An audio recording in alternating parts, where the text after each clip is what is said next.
Hi friends, welcome to our channel. ஒரு சின்ன vlog பார்க்கலாம் வாங்க நண்பர்களே. கன்னியாகுமரியில் 2 3 நாளாகவே நல்ல மழை பெஞ்சிட்டே இருந்தனால எங்கள் ஹஸ்பண்ட் வந்து வெல்டர். அவங்களுக்கு வந்து வெல்டிங் ஒர்க் இல்லை, வீட்டில் தான் இருந்தோம். ஆக்சுவலாக வீட்டில் இருந்து போர் அடிச்சிச்சு. இன்றைக்கி கொஞ்சம் மழை பரவாயில்ல. அப்போ எங்கேயாவது வெளியில் போகலாமே அப்படின்னு சொன்னேன். அப்போ எங்கள் ஹஸ்பண்ட் செலக்ட் பண்ண பிளேஸை பாருங்கள். நானும் ஏதோ ஹோட்டலுக்கு கூப்பிட்டு போவேன்னு நினச்சேன். சார் என்ன பண்ணிட்டாருன்னா பீச்சுக்கு போவோம் அப்படின்னு. சரி ஓகே, இது வந்து கொல்லங்குடி ஏரியாவில் மாத்தாண்டதுறை பீச்சுன்னு சொன்னாங்க. அப்போ போகிற வழியே ஒரு சின்ன பெட்டி கடையிலேருந்து கொஞ்சம் ஸ்நாக்ஸ் வாங்கிட்டு கிளம்பிட்டோம். மண்ணில் உட்காரலான்னு பார்க்கும்போது மண்ணெல்லாம் லைட்டாக ஈரமாக, சரி இந்த கல் மேலே உட்காரலாமே சொல்லி எங்கள் ஹஸ்பண்ட் சொன்னார். சரி இந்த கல்லை வந்து உட்காந்தேன். ஆக்சுவலாக நான் 2 வீக் முன்னாடி கன்னியாகுமரி பீச்சுக்கு போயிருந்தேன். அங்கே கூட இந்த மாதிரி அலை இல்லை நண்பர்களே. ஆனால் இங்கே பயங்கரமாக அலையாக இருந்துச்சு. அதுவும் மழை டைம்னால ரொம்ப டூரிஸ்ட் யாரும் வரலாங்க. ஒரு போட் நிற்கிது தெரியுது அவங்களுக்கு.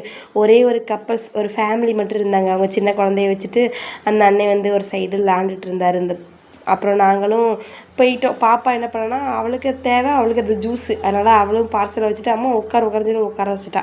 அப்புறம் டபக்குன்னு எடுத்து ஜூஸ் எடுத்து குடிக்க ஸ்டார்ட் பண்ணிட்டா. அவள்கிட்ட எப்படியும் அடி வச்சு ஒரு மடக்கை நான் குடிச்சிட்டேன். அதுக்கப்புறம் இங்கே பாருங்கள், அலை வந்து அடித்து கரையில் வரும்போது அதில் குட்டி குட்டி மீனெல்லாம் வருது.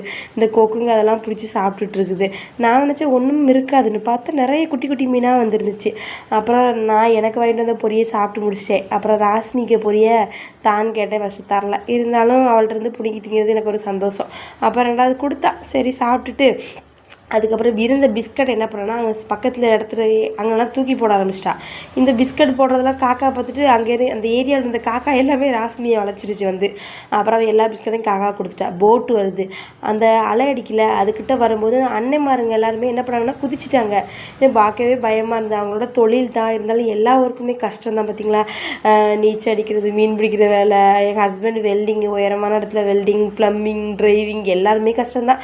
சரி ஓகே, பீச்சுக்கு ஒரு பாயை போட்டுட்டு கிளம்பிட்டோம். போகிற வழியில் சுக்கு காப்பி கடை இருந்துச்சு. சரி சூடாக சுக்கு காப்பியும் பச்சி சாப்பிட்டு கிளம்பிட்டோம். போகிற வழியில் சந்தை இருந்துச்சு, ஊரம் சந்தையில் போய் மீன், காய்கறி, கிழங்கு, மாங்காய் எல்லாமே வாங்கிட்டு கிளம்பிட்டோம். எனக்கு காட்டு நெல்லிக்காய் ரொம்ப பிடிக்கும். இது வந்து 1/2 கிலோ 60 ரூபா சொன்னாங்க. எனக்கு 1/4 கிலோ போதுன்னு சொல்லி வாங்கிட்டு வந்தேன்.